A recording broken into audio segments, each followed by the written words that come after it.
Okay, continuing Halacha Beis, Rambam Hilchos Tefillin, Perek Aleph. V'chein shtei parshios b'mezuzah. So too the two parshios in the mezuzah, Shin Shema v'Hayam Shemor, which are Shema and V'Haya. Afilu os achas mishtei parshios, even one letter of these two parshios, im chasar kotzo, if it's missing its corner, its thorn, ma'akev min Torah, it holds it back from being kosher from the Torah. Ad sheyihu shtein nechtavos shlemos, until both of them are written complete. V'chein sefer Torah shechisar afilu os achas pasal. So too a sefer Torah that's missing even one letter is pasal. Okay, so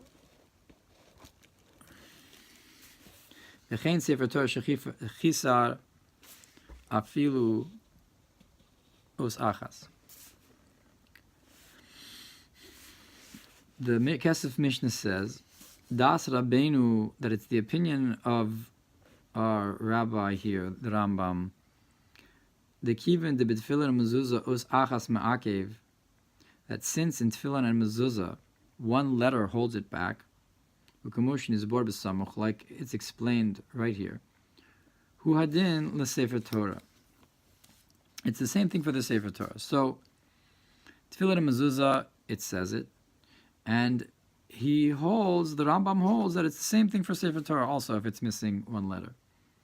The Tanan v'perek Hamad de Megillah, Daf Chesed Beis, that we learned in the first parak of Megillah, Ein bein Sfarim l'Tefillin and mezuzos, that there's no difference between a Sefer Torah and Tefillin and mezuzos, Ela sha'asfarim nichtavim b'chol lashon, but the Sefer Torah can be written in any language. The Tefillin and mezuzos ein nichtavim ela ashuris, and the Tefillin and mezuzos can only be written with the Ksav Ashuris and not any other language. So it says there in the Gemara that that's the only difference. And so the laws that apply to Tefillin and mezuzah should apply to Sefer Torah as well. And further we say in Menachos, Sefer Torah sheyesh sholosh ta'uyos b'chol daf, that if you have a Sefer Torah that has 3 mistakes on one page, you can fix it. Dalet yugonis, but if it has 4, you have to put it in Geniza. Medika Alma yitaken, and the fact that it says you have to fix it. Alma the kodem shitikein afilu b'taus echad mifsal ketfilin mezuzos. Even if it has 1 mistake, it's puzzled just like tefillin mezuzos. That's the implication. And so that's how the Rambam learns to equate this law of missing 1 letter to Sefer Torah as well.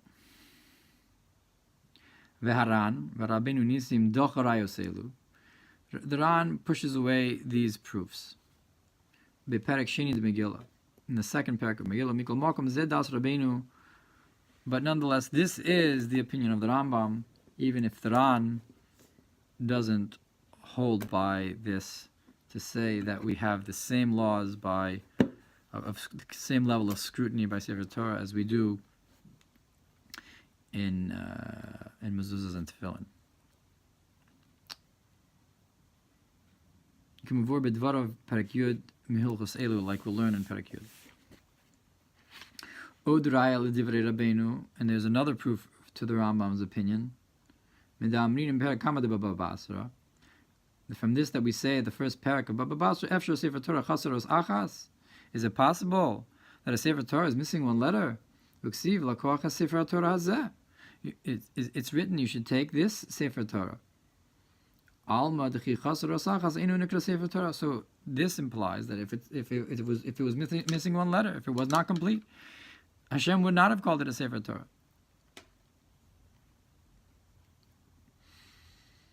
And further we say that it's forbidden to another proof, is that we have a halacha that you're not allowed to write even one letter not from something else that's written. Meaning you have to copy it. Why? That is to say, Shema yechsar os o yeyaseros. So that is because you might leave out a letter or add a letter. Alma afilu chesro nosachas posel. So this implies that even missing one letter would make it possible. Padi garsinim b'hanazikin. Gittin daf samach. And this that we say in Gittin, Amar Rabbi Shmuel bar Nachmani. Rabbi Shmuel bar Nachmani says, Amar Rabbi Yonasan, in the name of Rabbi Yonasan, Sefer Torah shechasu yiriya achas in korimbo, that a Sefer Torah that's missing one of its parchments, we don't read it. We don't read in it. Demashma ha chasar pasuk echad korimbo. And that implies that if it's missing only one verse, then we would read in it. Yesh lomar, we can say the lo kasha. It's not a question. Efshar lomar that Rabbi Yonasan balalam deinu shein din Sefer Torah kedin Megillah, that the law of the Sefer Torah is not like the law of the Megillah. Im hishmit bahasofer afilu kama yirios v'karana kora al peh yatsa. By a Megillah, if it's missing a couple of its parchments, but you read it by heart, so you can still be Yotze, you're here listening to the Megillah. But a Sefer Torah, even if it's missing one, it's stricter than the Megillah, and you can't read it by heart. We don't read that Sefer Torah. And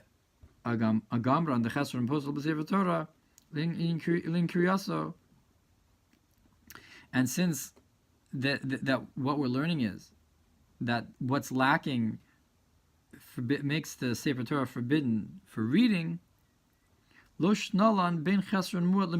we don't make a distinction between a big or small lacking, a big or small gap in the Sefer Torah. And therefore, even one letter could still be could still make the Sefer Torah possible. L'das Rabbeinu, according to the Rambam, in such a case, meaning we would still read from that. We would still not read from that Sefer Torah, not because it's missing only a whole urea, but we're not talking about the laws of writing. We're talking about the laws of being Yotzi with Kriya, and therefore that particular halacha does not contradict the Rambam's opinion necessarily. Okay, halacha gimel. Asara dvarim yesh b'tefillin. There are 10 things in tefillin. Kulan halacha l'Moshe Sinai, and all of them are a halacha from Moshe from Mount Sinai. V'kulan ma'akvin, and all of them will hold back the tefillin from being kosher. Lefichach im shina ba'achas mehen. Therefore, if you change one of them, so the tefillin are puzzled. Shnaim hein b'ksivasan. There's 2 of these halachos l'Moshe Sinai in the writing. U'shmona b'chipuyan, and 8 in the way they're covered.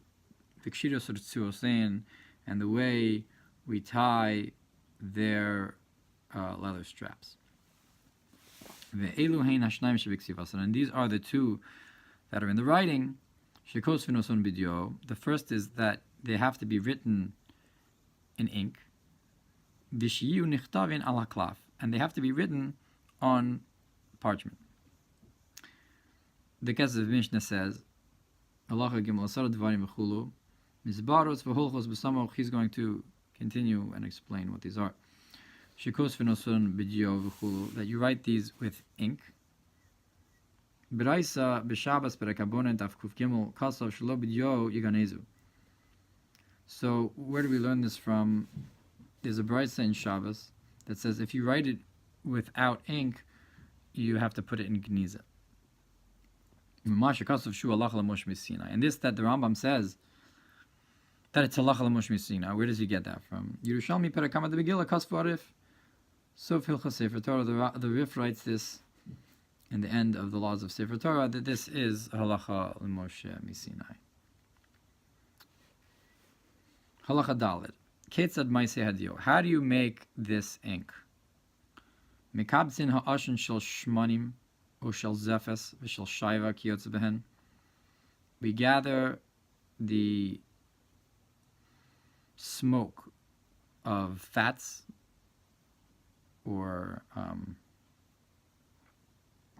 tar or beeswax and the like.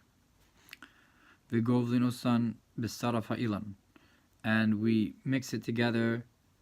We knead it together with drippings from the tree. B'me'at dvash, and with a little bit of honey. V'losasinoso harbe, and we mix it a lot. V'dachanoso, and we crush it. Achiyasa rakikin, to the point where it becomes like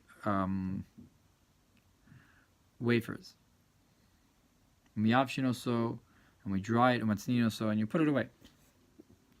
You hide it. You store it. And when you want to write it, you have to soak it in the liquid from the gall nuts, kiyotsubo and the like, v'kosubo, and then you'll write with it. I'm sorry. That if you will erase it, it can be erased. So this is one of the qualifications of dio, according to the Rambam, that you can erase it. And this is the ink that it's the mitzvah, it's the best way to write with. Svarim, tefillin, umzuzos. V'im kasav shloshton b'mi'afatz v'kankantom she'omed ve'ino nimchak shedim. However, if you did write with a different kind of ink, with gall nut water, and kankantom, that will not be erased, that stands and isn't erased, so that's still considered kosher, even if it's not the best ink. That's halacha daled in the Rambam. The Kesef Mishna says, that we dry it.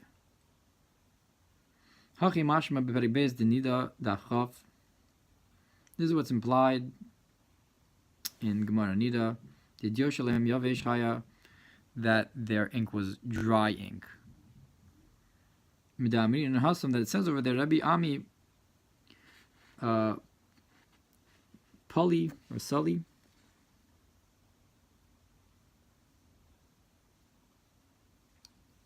Kurta didiosa ubadigba, that he dipped a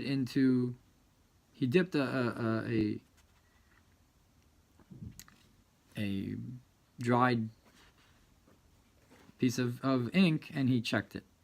So Rashi explains that he broke open a piece of the ink, yavesh, that was dry, bodigbo, and he checked the blood, maris dam, to see if it was shachor, to see if it was black.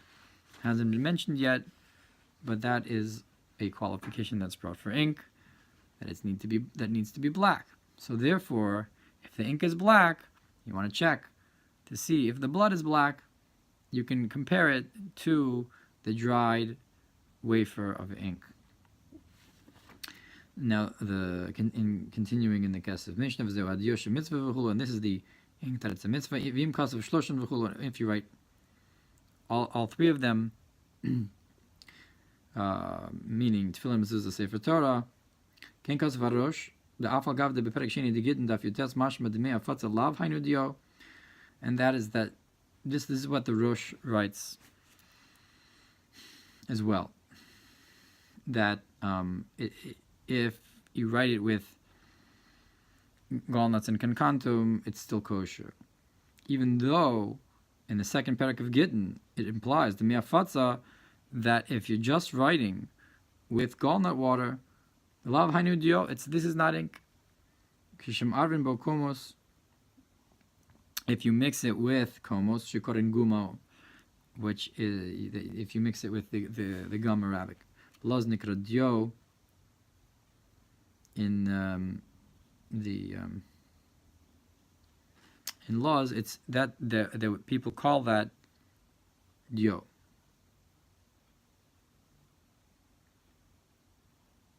Oh, so maybe if you just have those ingredients, but if you don't, if you add the guma to it, lav hanu dio. So then we end and say kishum arvin bo komos. But if you add the komos to it, yes, it's true. In Paragittin it says that that's not considered dio. However, when you kishum arvin bo komos, you're calling guma belaz. When you add the komos, which is called guma in laws, nikra dio, it'll still be called dio.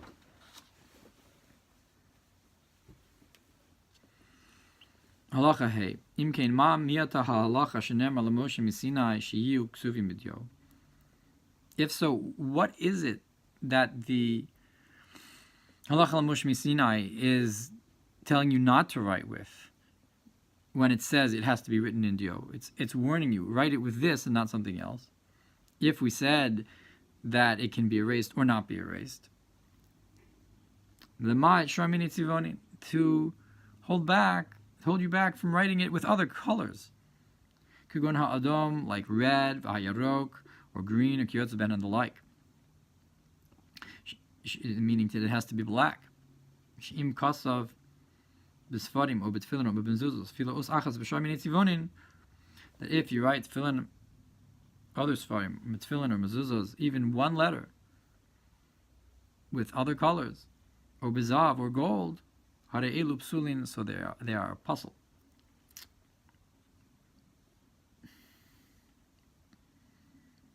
So, and in the Kesef Mishna, halacha hey, imkein ma miyata halacha v'chul ad psulim. So we're quoting from what is the halacha forbidding then until they're considered psulim. Kasha, there's a question. The Tanya behabone Shabbos kuf gimel that we learned in Gemara Shabbos kasav hazkaros bezav, that if you write the names of Hashem in gold, yiganezu, you have to put them in geniza. Mashma dafka hazkaros. That implies that halacha would only be for Hashem's names. But other letters that are not a part of Hashem's names, they would be kosher to write them with gold. And we could say that the truth is that would apply to other letters too. That if you write them with gold, they're puzzle. That because you didn't write them with ding. And the reason that it mentions azkaros, the names of Hashem specifically, because you might think that because Shilarov my lasan, that even though they're written in gold, because they are special, they're Hashem's names, it would be fitting to write them in gold. Kamash Milan, so that it teaches you that no, you have to put them in Keniza.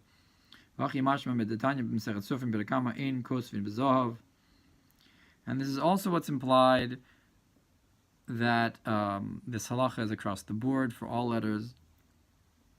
In Mesechet Sofrim, it says we do not write with gold. And we'll stop it.